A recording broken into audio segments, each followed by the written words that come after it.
All right, guys, welcome back to another episode. I'm actually sat down today with Philip. Philip is someone I've worked with for the past couple of months now, and it's very, very interesting to see what he's doing with his marketing agency, which is called Education Marketing Agency.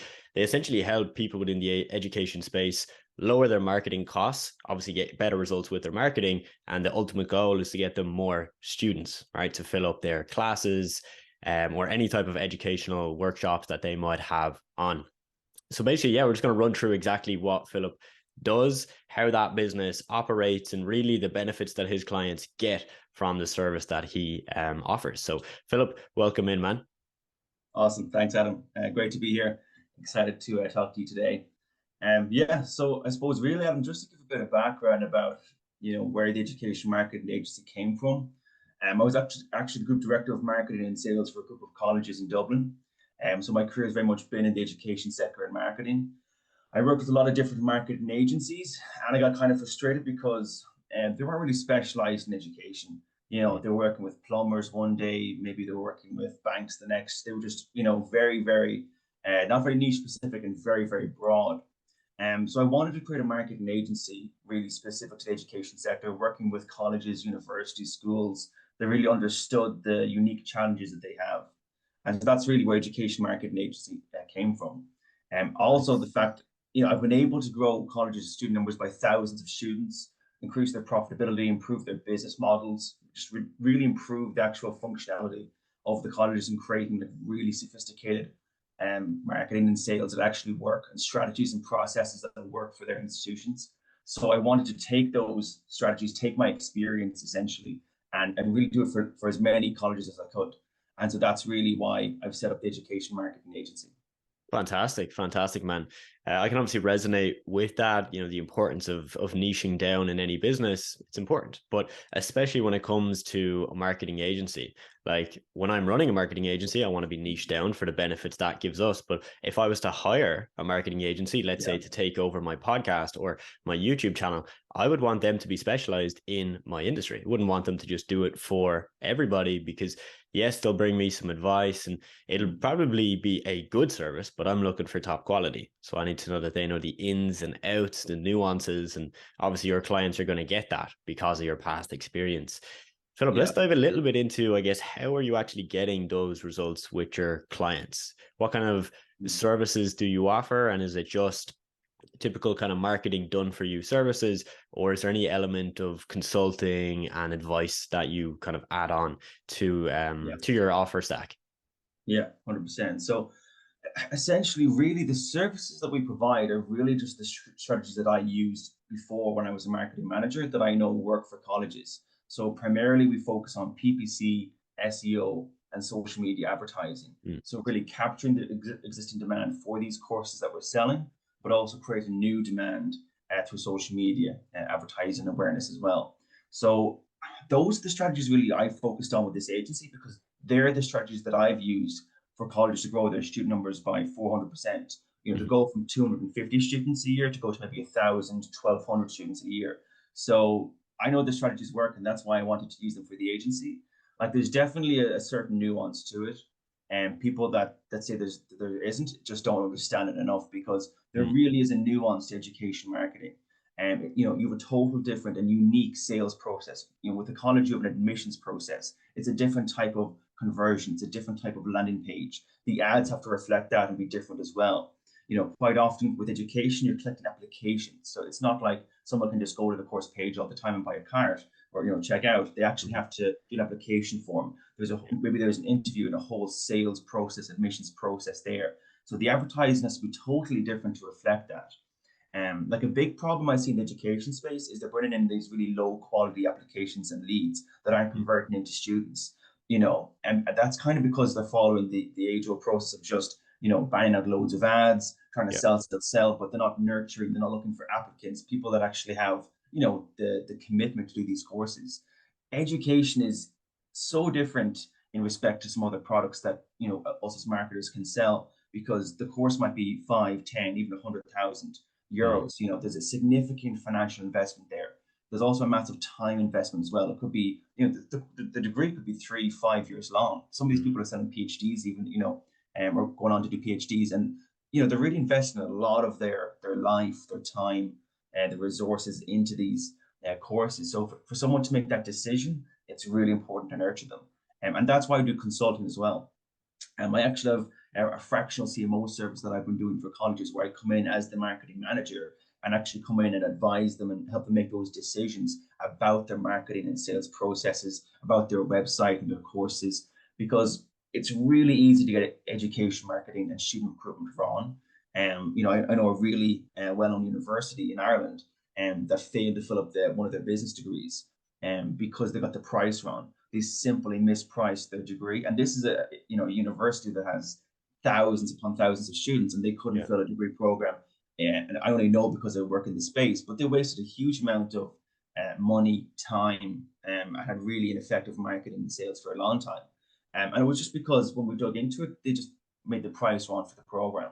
Mm. So it's very easy to get this thing wrong. It's a super competitive space. There's a new college, I think, being created every day. At this point, there's so many of them out there between new colleges, e-learning providers, academies.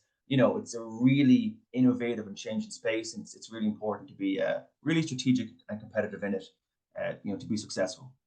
Definitely, definitely. And that nuance you mentioned about price is it's so important because, like you said, if you were just a typical marketing agency that helped everyone and everybody, when you then go to, let's say it's a college and they've got PhDs for a hundred Yeah, thousand that they're selling, like you're just not going to understand that. Like even me, because I haven't done that before, if I was to take on a client like that, I wouldn't be able to give them the service they need, because if I've never done that before and I've only sold, let's say, e-commerce products for sure. clients or low ticket items, I'm simply not going to understand the process. Like you said, Yeah, the nuance behind the application process and then the conversion from I submit an application to actually closing and submitting payment for 100,000. That's very, very different than, going to Gymshark and buying a stringer, right? Very sure. different Yeah, yeah. process.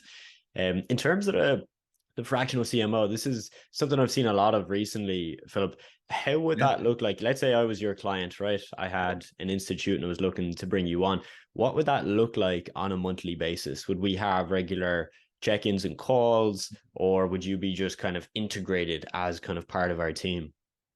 Yeah, sure. It's a great question. The whole fractional CMO thing really has become massive over in the States. It's not so big over here in Europe yet, Hmm. but I'm seeing it kind of taken off. It's a really, really, I think, unique service in the sense that when you have a marketing manager or marketing team, it can be a huge investment, Hmm. particularly for a small or medium-sized college. You might have to hire a marketing manager or director with a lot of experience. Their salary could be 50, 100, 150K a year. That could be a 3 or 5 year contract. There could be a serious investment in having a marketing manager and marketing team there.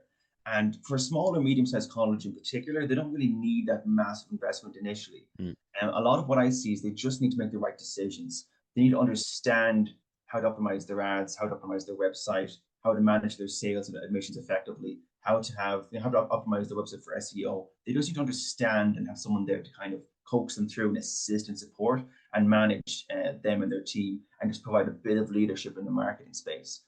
So really, as a fractional CMO, that's what I'm coming in to do. It's really to be a part of the team and really manage their marketing for them and work with the senior management in making the right decisions. Typically, I work with clients for that about 5 to 10 hours a week. Hmm. For a lot of colleges, that's all they really need in terms of their actual marketing management, in terms of coming in, optimizing things on a weekly basis, making the right decisions. For a larger university, they might have dozens of marketing staff, they might have marketing departments and everything, and that's totally fine. Hmm. But you're talking about a university that might be turning over, tens, even hundreds of millions, and is a massive, massive business. Universities are massive, massive organizations. Hmm. But if you take a small, medium-sized college that maybe has 100 or 2 or 3 thousand students, maybe turning over 1 million or less or a couple of million, you really just need to make the right decisions and get a bit of support in there. And that Hmm. typically works a lot better for them, I find.